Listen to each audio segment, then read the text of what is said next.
Hello and welcome to another episode of Video Game Logic. Today's episode was recorded on March the 26th, 2024. I'm your host, gaming psychologist, and with me, as always, my climbing partner, or would you be the little blue whale? Rude! Little? Really? Yeah, well, you could be the big blue whale at the end. Actually, I didn't even get to the end, but we'll get to that, I guess.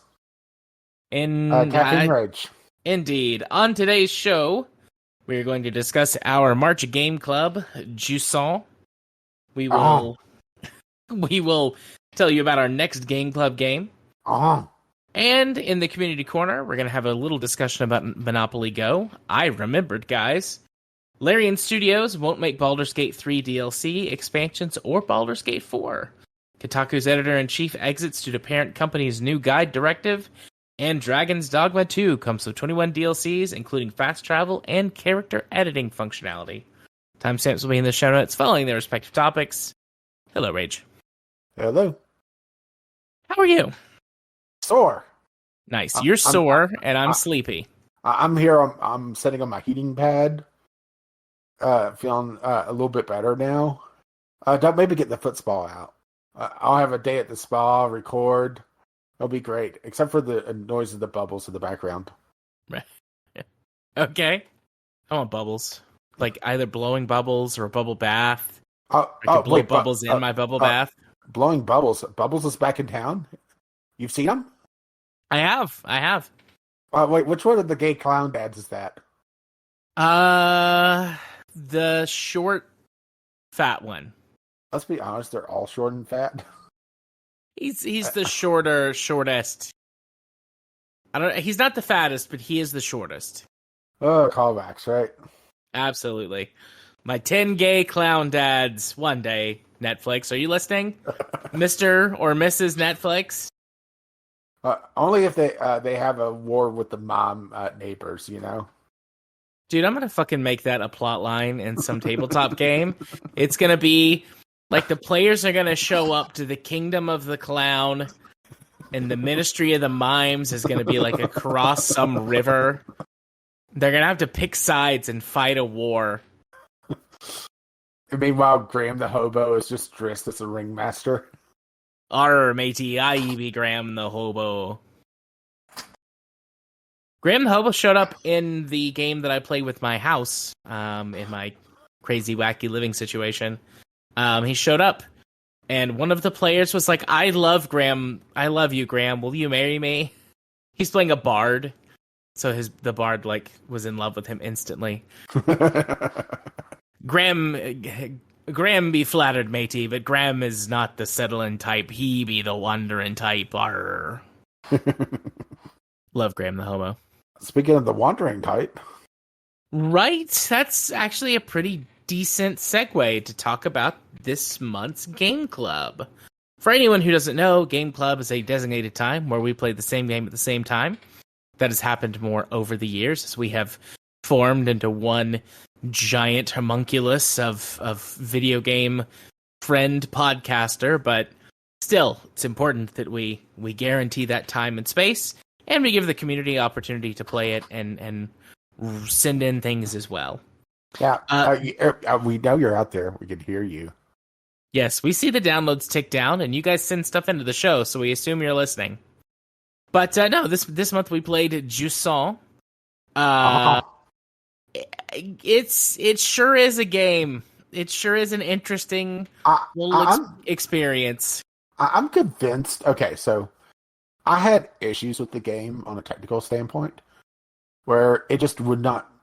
Okay, it would see my gamepad. For those who don't know, I run a DualShock 4 gamepad. Yep, the PlayStation 4 gamepad through DualShock for Windows, either emulating a Xbox controller or just as a DualShock direct input device. Neither mode actually worked with the game. It could see the controller. It would accept one input from it, and then absolutely fucking nothing. I even tried streaming from my main computer through to my Steam Deck, and it would do the same thing.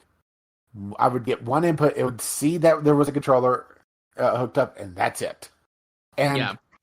I'm convinced that Don't Nod is a developer that is employed that employs squids, because that's the that's the or an octopus, or something with tentacles that would be very, very, very popular in Japan, because there's no way a developer that uses filthy human hands would build keybinds this fucking infuriating without having to go through and rebind each one.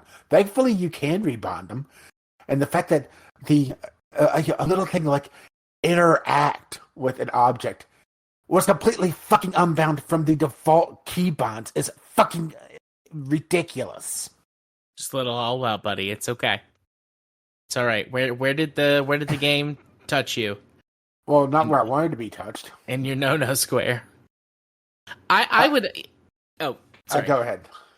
I was just gonna say, like, I don't fully know how to describe Jusant in a way that makes sense. So I thought I would just read the Steam store page description of the game, because I feel like incoherent trying to talk about it the more I thought about it. Let me read this, and then I'll get into it. So, Jusant. Enjoy meditative vibes in Jusant, an action puzzle climbing game. Scale an immeasurably tall tower and ascend to new heights alongside your watery companion. Master your climbing tools, find your way up through diverse biomes, and piece together the tower's past.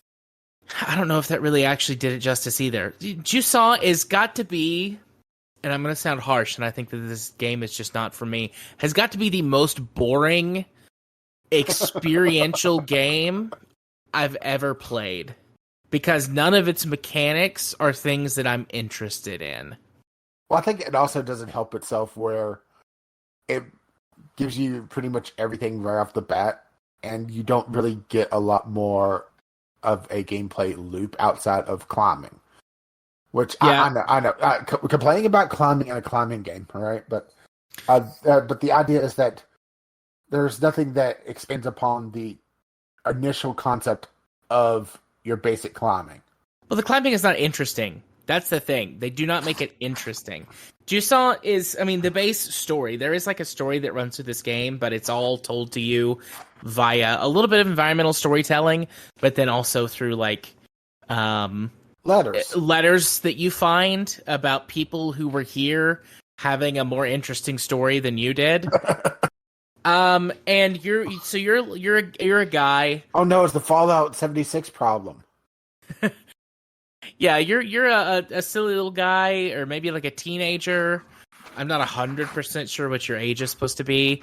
And you show up to this tower, like in the middle of a gigantic desert with boats everywhere, implying that the world has, some kind of post-apocalypse, climate change, something or other. And you've got to climb to the top of this tower, and as you climb, there are these like massive horns that you blow into, that somehow your little like whale guy, the little blue whale blob in your backpack, is magical. And so like when you blow into the horn and he uses his magic, it starts to change the environment and make plants grow and re-add moisture to it. And like that's the goal. You climb the tower, you activate several of these horns, and over time the world becomes more green and more full of life. Implies that like you interact with it. It's more of like set pieces. There is like these plant growths that you can work with to do some changes to the environment. Yeah, and I guess that's what they're calling puzzle. Yeah, there's not very many of them. I guess that's what they're calling the puzzles, but the game doesn't really feel like a puzzle. And it gives you, like you just said, it gives you all of the climbing tools at the beginning of the game. And it does signpost a few things that you can do with them, but you can figure out everything to do with the climbing tools at the very beginning of the game. And they never improve or grow. And once you activate the first like magic horn, you gain access to a couple of other abilities, which is one of them is that your little blue whale guy can like hop on your head, and you can like use his magic vision to find the objective if you get lost, as well as like help spot collectibles. Yeah, which the game feels very linear for being so much about like almost free climbing. There's a lot of it feels like it got you a little too harshly, harshly, a little bit too much. That there's usually one path forward and that's it. At least as far as I played. How far did you get? I got the first horn and played for like another half hour, 45 minutes. I never really got to the point where it felt like magic vision was necessary, or the game was getting interesting. I probably played, based off my time, a good like third to halfway through. Yeah, this game. It feels like a tech demo. It does feel like a tech demo, a solid tech demo. It's missing a good soundtrack. Yeah, it's very desolate. I think that's supposed to be the point. Like, I think. Yeah, but this game is trying to tell one specific type of narrative, and like that's okay. I think it really succeeds at doing that. And like, I didn't have the control issues that you did because I haven't used an Xbox controller and it just worked fine natively. So that probably helps me like feel a little bit more like this maybe than you do. I feel like the game succeeds in its objective. It's trying to create a specific type of atmosphere for you to inhabit for a few hours while you complete the journey to the top and experience the story that's there. There's no replay that I can think of on this game unless you want to go back and like get all of the collectibles. There are a few places that it feels like there's a little bit more openness to the climbing. I feel like I sequence broke a couple of things just because like once you figure out the climbing mechanics and some of the aspects of the physics, you can break them. And that was kind of neat, but it's like you definitely like you can tell that you're doing something that the game doesn't want you to do. And so if you're going to start breaking things, you have to keep breaking things to get back on track. But like I feel like it sets out to achieve like this is a desolate place, it is abandoned, it is run down, and it is, starts to become overgrown as you reach the top of the tower. There's a couple other little actually mechanics that you can engage with, like as you get up to higher up in the tower, then the wind becomes more of a factor, and so suddenly like you need to time certain jumps with the wind, or you can use it to move certain things around, or certain things will be moving, so you have to time your jumps to go along with the movement of the objects. Like, it's still very basic stuff. Like, I'm not like, wow, it turns the game into a 10 out of 10, A+, but there are a few more mechanics. The free climbing aspect with the pythons is, like, how you break the game. Swinging around. The game doesn't expect you to swing as much as you can. Yeah. You can really break things by swinging and using your momentum to get places I don't think the game wants you to be able to get. Yeah, or at least that quickly, right? Yeah. I mean, I guess there's also a couple other basic puzzle mechanics, but it's like the like really shitty like video game puzzle mechanics. If it's like, oh, there's 3 levers in a room, turn the levers to open the thing. Maybe there's some puzzle that I missed. I also didn't complete the game. I looked up the end of the story because I also got bored. Yeah, I think that's also part of my problem was that I was just getting really, really bored by it. The climbing mechanics, the way that they work if you're holding a controller, I mean, I guess they work the same way on keyboard, but the keybinds being impossible or stupid would make it a lot more difficult. With a controller, I mean, you're holding it, and left trigger is your left arm, right trigger is your right arm, and sort of your left thumbstick is how you control where you're generally trying to go. There's some other stuff, but the main rhythm is left trigger, right trigger, left trigger, right trigger. So it's like you're climbing, and you're looking around, and sometimes if your camera isn't pointed in just the right location, the arms won't go where you want them to go. But like generally speaking, left trigger, right trigger, over and over and over and over and over. And maybe that is part of the point of the atmosphere that they're trying to create for this like desolate wasteland.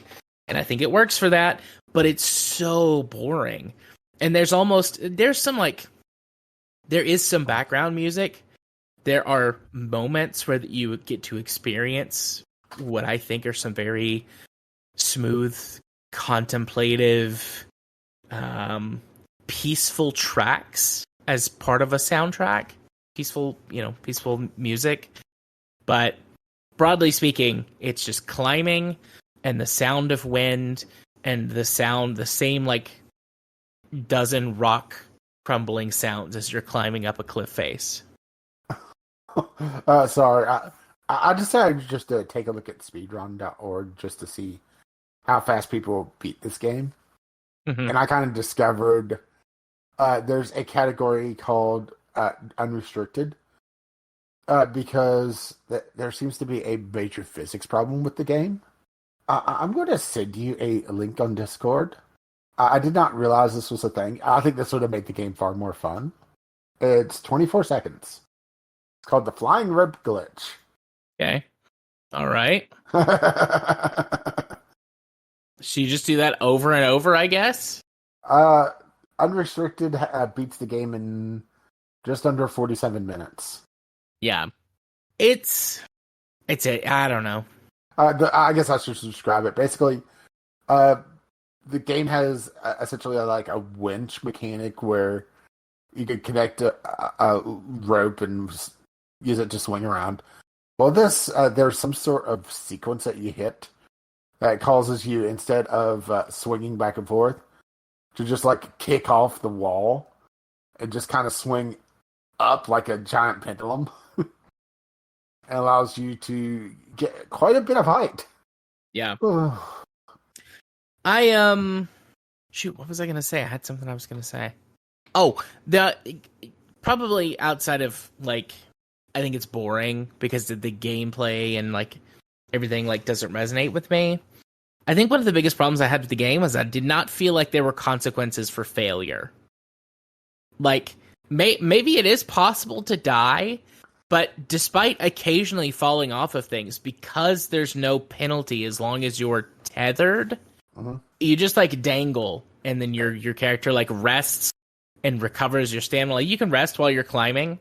You just like stop moving for a minute. Which I thought that was a deep little mechanic. Especially since it feels weird comparing, I guess technically indie, even though this is a published game by Don't Nod, to behemoths like Assassin's Creed and the newer Legend of Zeldas, where the climbing feels more fleshed out here, but it feels better in those games because it doesn't feel like so much of, I guess, a gimmick. Which I know. Assassin's Creed, especially the first one, its entire thing was the free climbing. But it felt more involved, more grounded, actually. Where you had the option to feel like you're realistically climbing up something instead of, hey, this has a bunch of handholds that are very obvious, Yeah. And the same with the Legend of Zelda, where it is very neat to be able to rest and recover a portion of your stamina mid-climb. But it kind of takes me out of it whenever feels like a predetermined set path on a game that's about essentially free climbing. Yeah. I think I was also put off. This is gonna be nitpicky as hell, but let's go for it. The very first opening cinematic, model clipping all to hell with the parka and all the shit on this guy, and it's just I could tell that this was not going to be my game pretty much as soon as I booted it up. Yeah. Just in case anybody's curious, spoilers, I guess. So the world of Jusant is not Earth. It's its own sort of fantasy planet, and its rotation has stopped. Oops. Not that it's tidally locked. Not that the rotation of the planet has just stopped. And don't you hate it when that happens? Yep, and I guess it just sits motionless in space, or it's got magic sun instead of normal sun. But because the rotation has stopped, the water has gone away. It's been burned away by the sun. Because that's how it works. And these magic sky whales can bring back the water. And they've all congregated at the tower. And so it's your job with your little... I figured it out. I figured it out. The tower is Golden Corral, and all the sky whales are there because they're there for the buffet. Maybe. It makes just much sense. But your job with your little like backpack baby whale is to climb to the top, activating all of the magic beacons, and somehow this brings back all of the magic whales or tells them that it's safe or something. And then they come out and make rain, and that fixes everything. Somehow. There's a couple more stories that are interwoven into the fabric of this, which is how you learn all of this. I found a chunk of the collectibles, and then I just read the rest of the story online. There's like two groups of people whose stories wind up intertwining and coming together as they also climb the tower and discover the magic whales at the top, but they don't have the magic conch shell or whatever, and a baby space or sky whale to fix it. So like they all die, and then there's some random people that they have letters throughout the stone tower, because it's like the idea is it's like, well, there were people who lived here, so there's houses, well, not houses, there's rooms and areas where you can find stuff that tells you about these people. So sometimes you find other like letters that tell more small stories about like a guy who's a chef and some people who don't like their parents very much, and like a few other little things that I guess are attempts to just be humanizing. But that's it. That's the story. Climb to the top. Use the little magic baby space whale or sky whale to bring the big sky whales out of hiding, and they'll make it rain, and the world will be fixed. Good job. We did it. Well, you can't rely on the sky whales all the time, because if you do, it makes you lazy and a communist. Right. So be taking those away. Mm-hmm. But yeah, that's Jusant. I can't think of anything else to say about it. Like, I just don't feel like there's anything else there. I really hope that they refine it a bit more. It has the interesting mechanics, or the base mechanics to build something a lot more interesting, I guess I should say. But as it is right now, it feels very much like a tech demo. Yeah. A well-developed, well-thought-out tech demo. Mm-hmm. But it's missing a whole bunch of what I'd consider core gameplay components. Which is really disappointing to me. I had hoped that this was more fleshed out. I did too. I mean, whenever I'm going into a game, I'm not expecting something this bare bones, short of something labeled Bethesda. Heyo. But yeah, I was hoping for like a really nice, pleasant game, because it's, from Don't Nod. That maybe I wasn't fully behind the mechanics, but I could get behind the story, and that would help. Mm. And I was behind neither. I mean, the fact that the story lost you, I mean, oh boy. That's not a good look. You're the story guy. I'm supposed to be the uptight, mechanics-driven one. When it comes to stories, I can handle some stories that are bare bones, as long as there's something that's interesting or that you like are really, trying. But like, as soon as like I blew the horn and the little magic space wheel came out, I'm like, oh, this is the game. Like, you blow all the magic horns, and you get the big space whales back, and you save the world. Like, that's what you're doing. That's the story. It's like, it's so uncreative. And I don't expect it to be like a brand new, like, masterwork, story. But just like a little something would be nice. Yeah, I have a feeling at some point we're going to have to tackle one of Don't Nod's bigger games. Because it's been a while since we've done Life is Strange, so maybe it's time to start looking at Life is Strange 2. Yeah, I was that was when I still lived in my apartment. That was 2016, 2017. And get off my lawn. Yeah. Part of me worries that Don't Nod was like just a strike of lightning for Life is Strange. Yeah. At least for us, because Life is Strange. Yes, it was cringy, but the main protagonist was adorable, but she was also a teenager. Yeah, it fit, Yeah. And they tried to go more art house on this one. It did not work, at least for me. Me either. So yeah, Jusant, not a game for me. I was bored with it. It's got some well polished tech demo. Like C plus, B minus maybe. I'd give it a C minus. Okay. Partly because I just could not get my controller to work, and nothing I threw at it would detect a controller. Default keybinds for PC are just god awful. And how you were talking about, left trigger, right trigger, left trigger, right trigger. That was mouse buttons for keyboard and mouse. Yeah, that would get old. Quickly. And I'm still not convinced Dogma are human. I'm pretty sure like they're some sort of squid creature. They may be. Because it's the only thing I can think of that would make some of those keybinds make sense. They had a toddler create them. No, a toddler at least has human hands. Fair enough. Well, all right. Our given that I gave it maybe a C plus, you gave it like a C minus. Mm-hmm. Well, it's a C level game.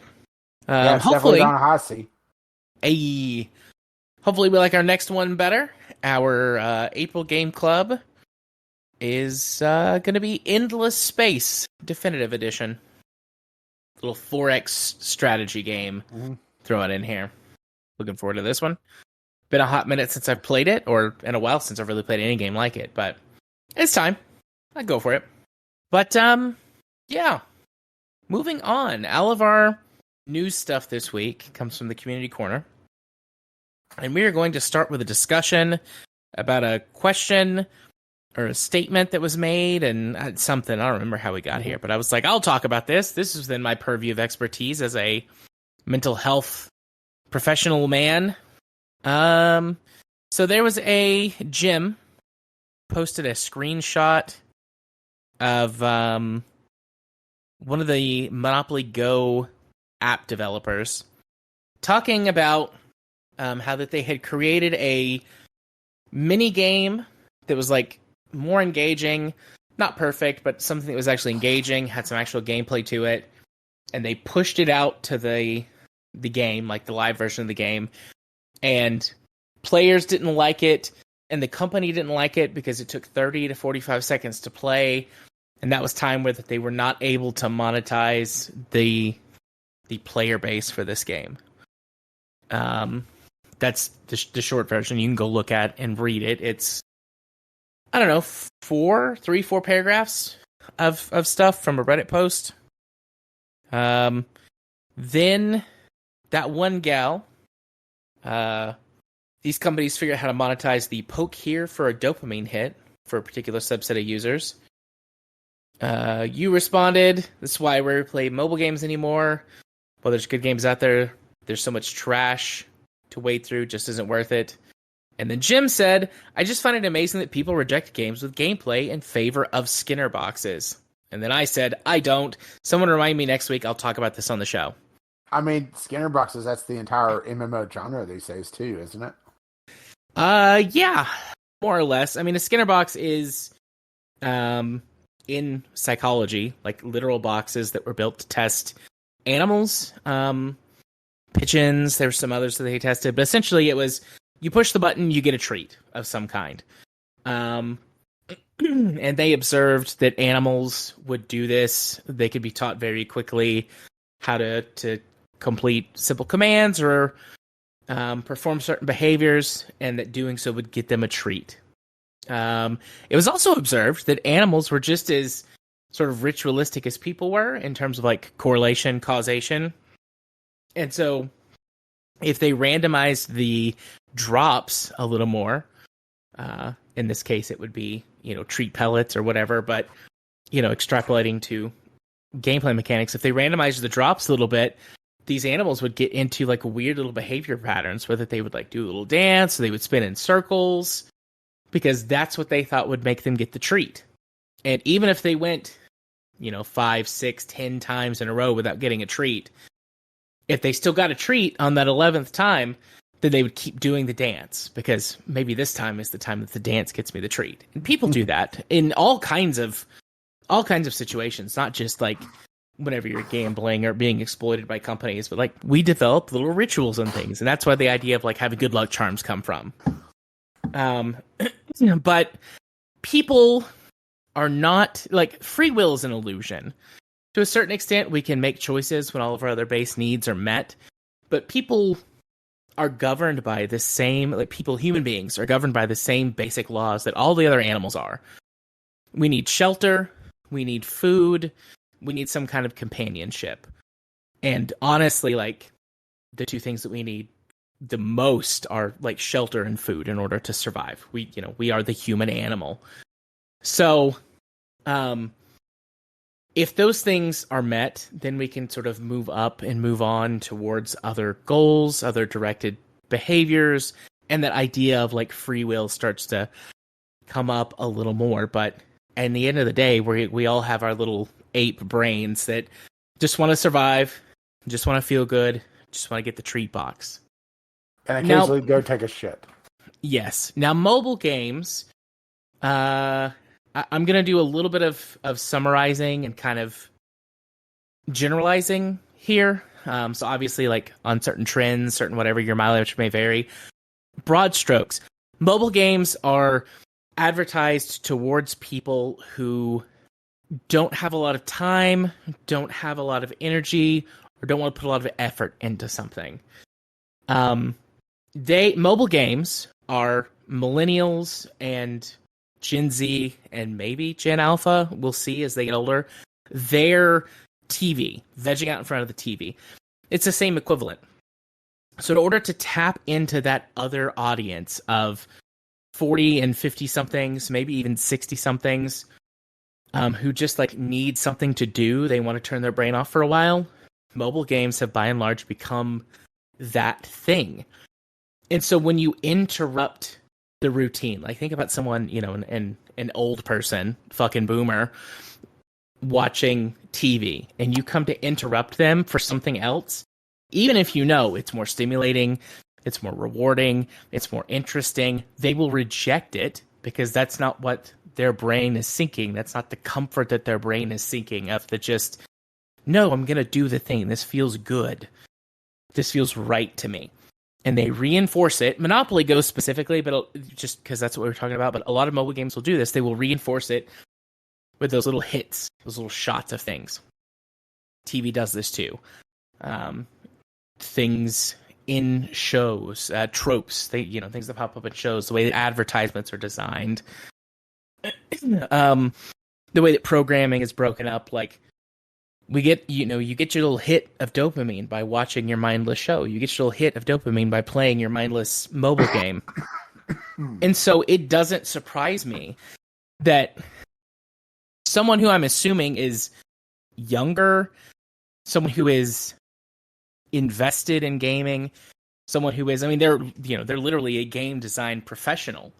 And sure, they're doing this mobile game, and maybe they'd much rather do some other game, but it's like, you got to do what you got to do in order to, feed yourself, your family, if you've got one, provide shelter, those necessities. So they're at least an enthusiast, but beyond that. And so when they say like, yes, here's this thing that's more interesting, more fun, more engaging, like it's not a full game, but it's something better than just sitting and watching the Monopoly game play itself. The audience rejects it because that's not what they want. Their brains want that just constant vegging out, turn my brain off, get those little happy hits.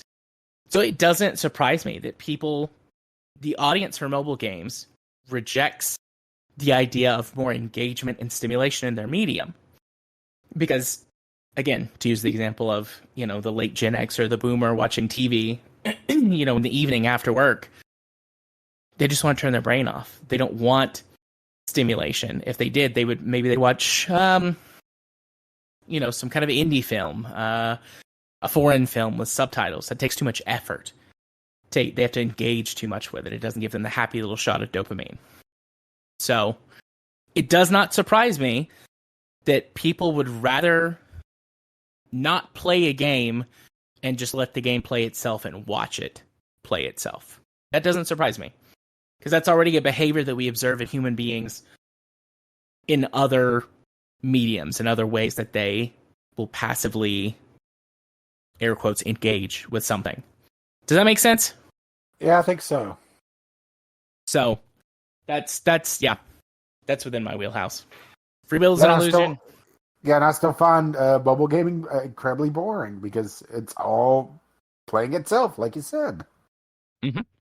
Because I want to have some sort of gameplay. I want to have a gameplay loop, you know? Yep. And I do too. I just don't feel invested to go through trying to find the one thing that's not a Skinner box. Or which I know, saying not a Skinner box is a little disingenuous because I know at the end of the day, everything's a Skinner box. Yeah.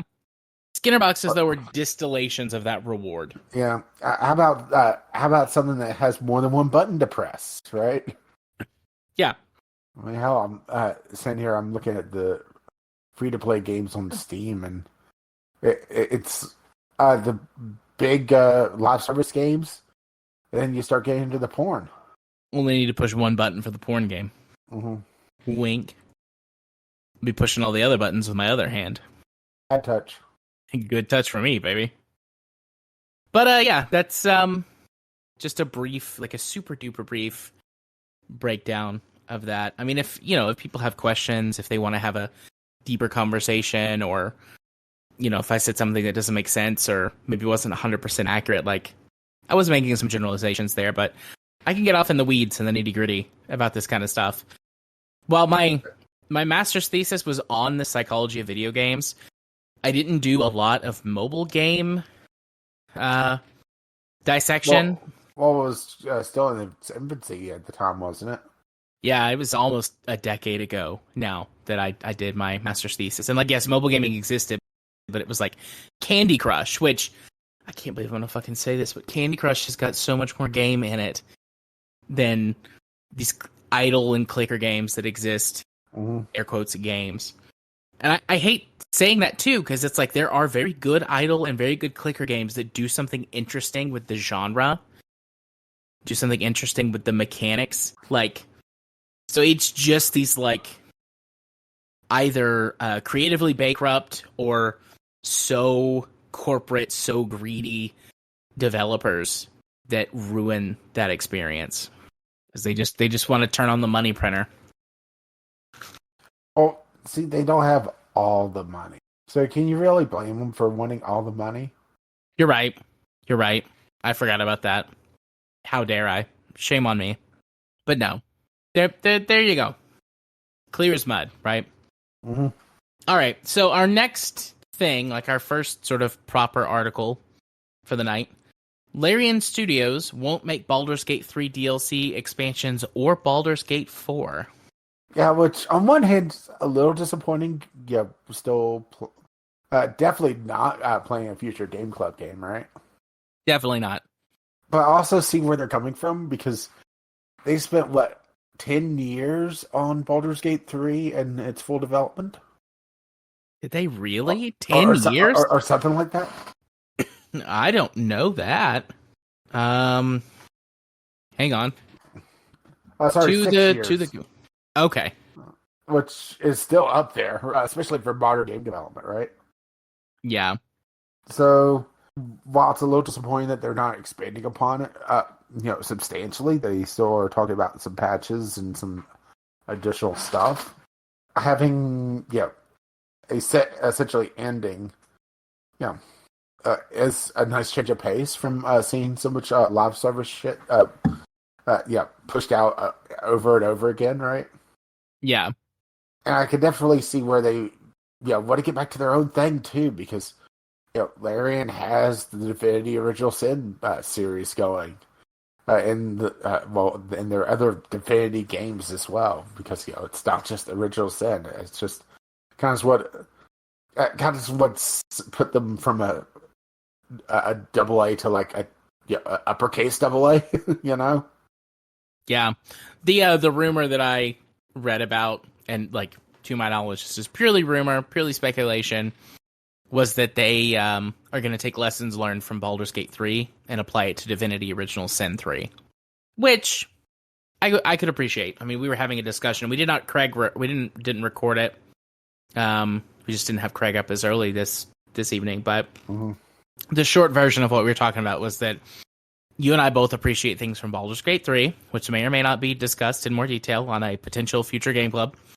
But regardless, like, there were things that we preferred about Divinity, but would like to see some of the refinements from Baldur's Gate 3 come to. And it would make sense if they did that. But nothing confirmed yet, to my knowledge. But yeah, I've seen a bunch of stuff. Let's see what they talk about in here. When is this from? Updated March 25th. Okay, posted March 21st, updated the 25th. Oh, they're even talking about it here. It seems like Larian's next project could be another Divinity entry. In an interview with IGN shortly before the release of Baldur's Gate 3, saying that a Divinity Original Sin sequel was on the horizon, but the team needed to complete their work on Baldur's Gate 3 first. I'm looking, because I had seen rumors and unsubstantiated claims last week about Hasbro and Wizards of the Coast liked the game, but they were, after its success, they were refusing to change, like update the contract and provide more money. And supposedly, a lot of the people that Larian worked with has been laid off since the acquisition. Oh, surprise, surprise. Yeah, since I should say since they started development, but then again, it's also a 6-year development cycle. So, yeah, I would say that there may be a grain of truth in that. That Hasbro are definitely money hungry, and saw just how popular Divinity Baldur's Gate was, and wants a bigger piece of the pie, and may have pushed Larian a little bit more. But I think they've always done their own thing, I mean, I remember when they were doing the Kickstarter for the original Divinity Original Sin, and how they were talking about wanting to have more interactive combat than they had in the past. Which, boy, did they nail that one, right? Absolutely. No, and that's not sarcastic. That's not sarcastic. That's genuine. Absolutely, they did nail it. And how they hadn't really been able to explore that before. So, taking some of the lessons that they've learned in the last 6 years, which Divinity Original Sin 2 was 7 or 8 years ago now, and refining it into a Divinity game with getting rid of some of the rule sets of it's kind of holding back with the Dungeons and Dragons IP, Yeah, it's going to be interesting. Yeah. The one that we talked about, or that I talked about, was the action points system that exists in Divinity.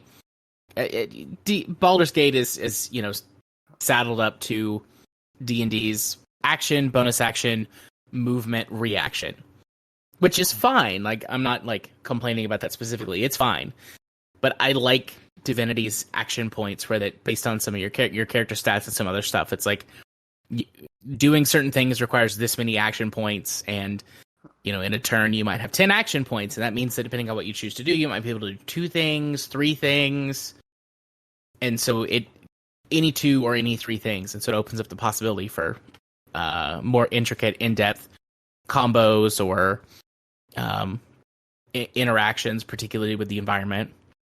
So be interesting to see with what they do with the lessons that they learned from Baldur's Gate, anything that they get to keep, because I don't know how much of that tech, the engine and assets and art and stuff is tied to Baldur's Gate. I mean, there's stuff that seems pretty obvious, specific characters, anything that's directly like IP, but how much do they get to keep and just directly like shove into the next Divinity Original Sin?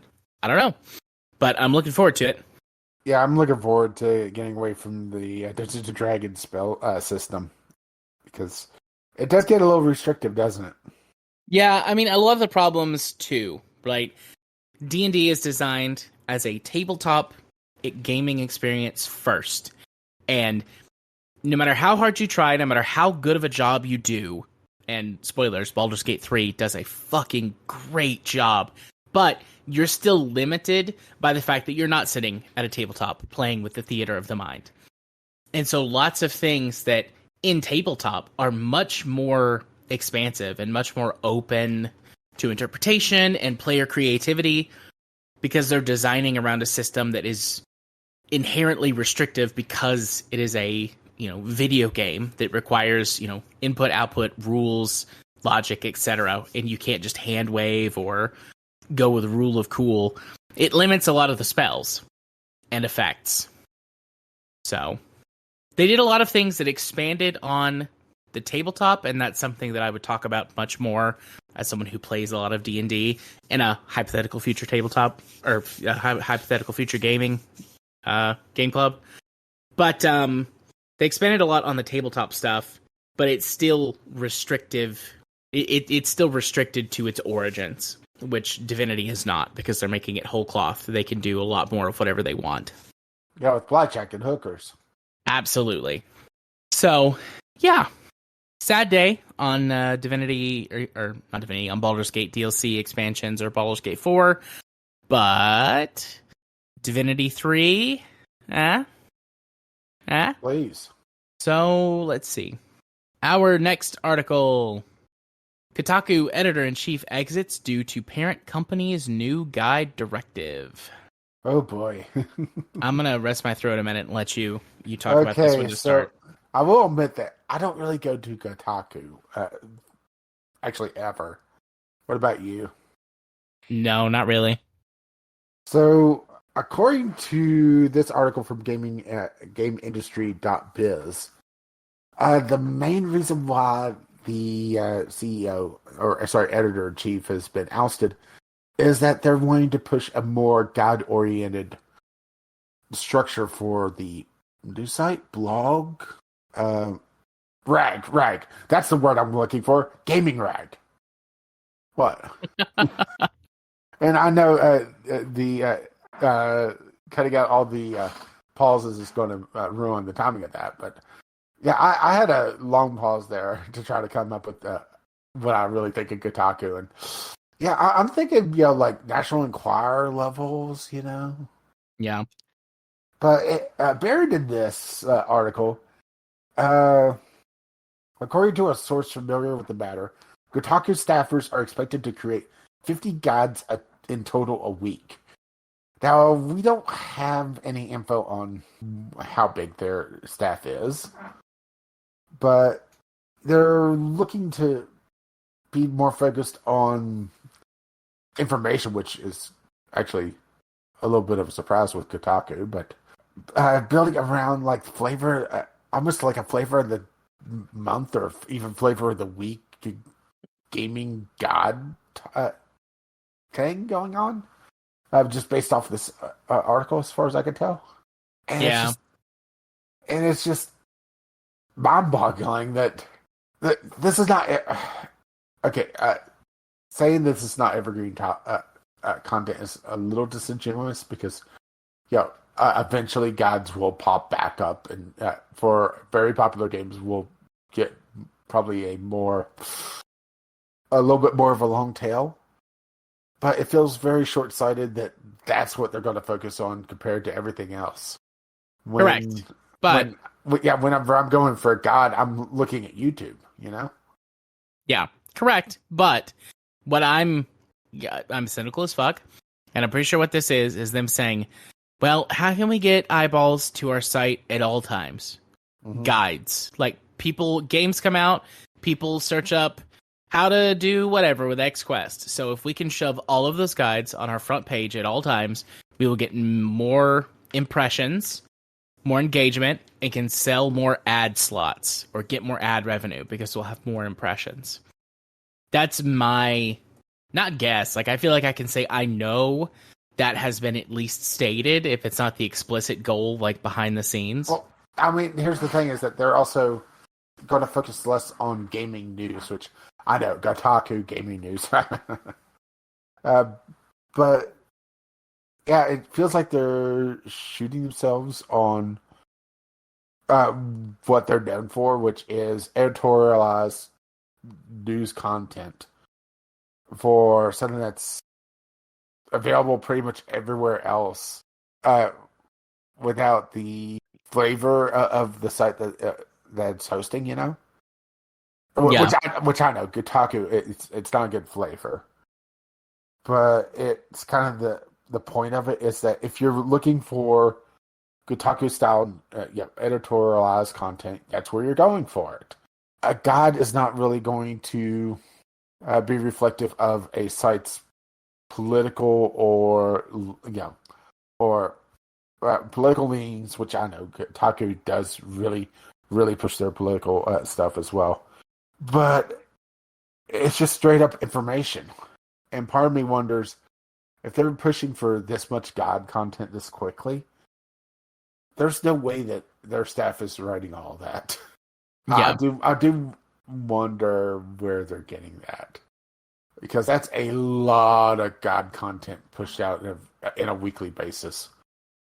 I'm not screaming plagiarism, however, I would. I know this is Kotaku.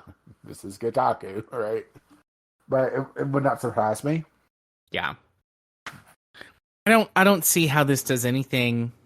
I honestly don't see how this gets them the short-term games that they think it will. Maybe, but all I see this doing long-term is pushing more and more people who are actually good about the job and care about the industry, regardless of, like, generally speaking, I have to say I do agree with a lot of Kotaku's, like, politics that they push as, like, a staunchly, like, left-leaning, like, liberal boy. I don't like a lot of the ways that they actually go about putting stuff out there into the ether. I've tried to listen to some of their podcasts, but I don't find them interesting or compelling.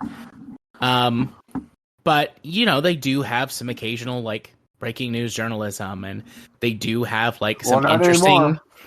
They do have some interesting, spicy takes, which I think lots of times are correct. Sometimes I think they go too far or they focus on the wrong things. But, like, you know, at the end of the day, they are a site that is run by humans who do have their own, like, intense views and politics on things. And it's like, I can see where they made those conclusions or mistakes. But it's like, all I see this doing is removing the heart and soul of the site, the people who work there, by slowly crushing them into the dirt. And then you replace them and turn this into, like, a content mill type place, which ruins the quality, which has a negative feedback loop of people not wanting to come, like, see the low quality stuff. And then, yeah, you run into the, you know, potential, maybe the likelihood of plagiarism to meet those insane quotas. Like, it's just bad. This is a bad idea all the way down. I'm trying to figure out, trying to find a number for the crew, because I think that's also going to be telling just how many people is on this. Mm-hmm. I can't really find the info on their news staff size. I too am searching the interwebs. I mean, here's something from 2020 about 500 people laid off. My God, fuck these people. So I'm looking on the person's Twitter, Jen Glennon, which was the director. What was her position again? Editor-in-chief, I believe. Editor-in-chief. One of the, like, top... I don't know how Twitter X, whatever, calculates this, but... how absolutely hateful the person is. Well, and they pay $6 a month. This person named James Sunderland on Twitter says, "Get back in the kitchen and make me a game guide." Damn. I'm not sure if I should be laughing at that one or not. Because damn. It's pretty savage. 18 followers. This James Sunderland person. All right. I don't know. I give up. I'm going to close that so I don't get too distracted. Mm-hmm. Are you ready to move on to our final topic of the night? I believe so. Dragon's Dogma 2 comes with 21 DLCs, including fast travel and character editing functionality. Oh boy. Okay, I should highlight. I don't really have a dog in this race because I never even play. Well, but I never even played the first one. So I have little caring about this. However, I do enjoy Monster Hunter, or at least the Monster Hunter I've played so far. Mm-hmm. And this honestly doesn't really surprise me because Monster Hunter is also very lousy with DLC. Mind you, I did not give Capcom money. Also did not pirate it. I bought a used copy. Right. So, technically not supporting it, but at the same time, when I got the used copy, I did not know just how crazy they are on the DLC. But for Monster Hunter is more of a cooperative experience. So, it's not an excuse to be so crazy with DLC. But there's less of this. There's, I think, a couple things that allows you to essentially remake your character, character customization, like in Dragon's Dogma. But most of it is circles around cosmetics, which is of its own thing. It's still content, Yeah. But basic gameplay functionality, that's a new low. And mind you, Dragon's Dogma 2, at least as of recording, has no way to restart the game without jumping through a lot of hoops. Technically, you can restart the game, but there's no option in-game for a new game. Gotcha. Yeah, in order to do so, you have to go through, manually delete your save file, shut down Steam, disable Steam Cloud, cloud syncing, shut down Steam, restart it, then start up the game again to basically kind of force refresh it to be able to start a new game. Because, hey, I think that's an option in the DLCs. Capcom's becoming like the Ubisoft of just bullshit. Yeah. Which I know Ubisoft is their own brand of bullshit. Ubisoft is the Ubisoft, but this can be Ubisoft Lite. Yeah, Capcom has always been egregious with the DLC, but this is a little far. Yeah. Even for them. The original Dragon's Dogma has been something that I've wanted to play but never have, but this just fully exemplifies everything that we've talked about. That and mind you, this is also a single player only game. Yeah. So we've talked about that. Oh, sorry. So I was going to say, the examples of cosmetics being a little bit more understandable in a co-op focused game, completely out the window here. Yeah. But the monetization here is egregious is an understatement. It doesn't even begin to cover. Yeah, it's $40 worth of DLC for all of it. $41.79 plus the price of the base game plus tax. Yeah. So you're you're looking at like a not just a quadruple A. You're looking at a centuple A. That's 5, right? Sin. Now I'm blanking on it. You're looking at 5 A's now with that price tag. Oh no. No, but this is an egregious amount of DLC. This Monday's Jimquisition is about the Dragon's Dogma 2. See, I hadn't gotten a chance to watch it. Yeah.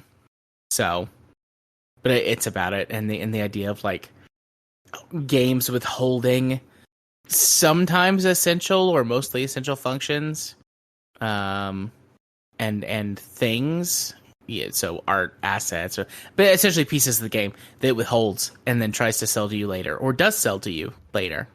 Like, see, we did it. We did a thing, and really they haven't. They just waited to push the publish it button. Mm-hmm. I don't know. I don't have much to say about this other than it makes me mad and I hate it and it's stupid, but this is the overall trend of the industry. Yeah, it's where we're pretty much going. Because it's not just $70. It's $70 plus another $40 of DLC. Yeah. Which I think we've pretty much already normalized. $70 for AAA experience. Ugh. I used to joke about being too poor to play free-to-play games. I'm too poor to play AAA games now. Might be. Because I just... If they're expecting me to drop $70 on a game, it better be, just a mind-blowing experience. And 9 times out of 10, it isn't with these games. It's the same cookie-cutter, dull content that they've shat out time and time again. Mm-hmm. Is Dragon Dogma a good game? Possibly. But I have little interest in dropping that much money to try to find out. And whenever I load up a store page and see $40 worth of not even just DLC, but DLC that gives base functionality to the game. Little things like the additional fast travel point for, what was it, $2? Be able to change how your character looks. It's mind-blowing to me that people are actually paying into this still, Yeah. All right.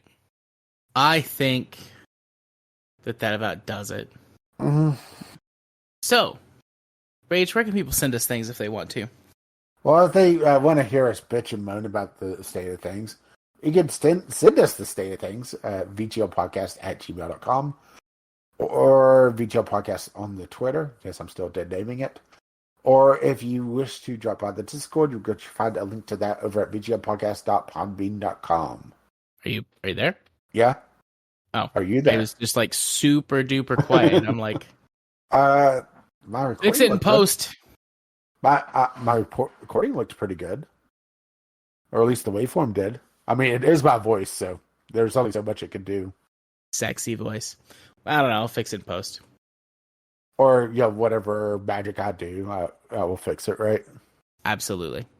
But yeah, I gave him the website, the Discord, email, Twitter, dead naming Twitter, because I'm a jerk like that.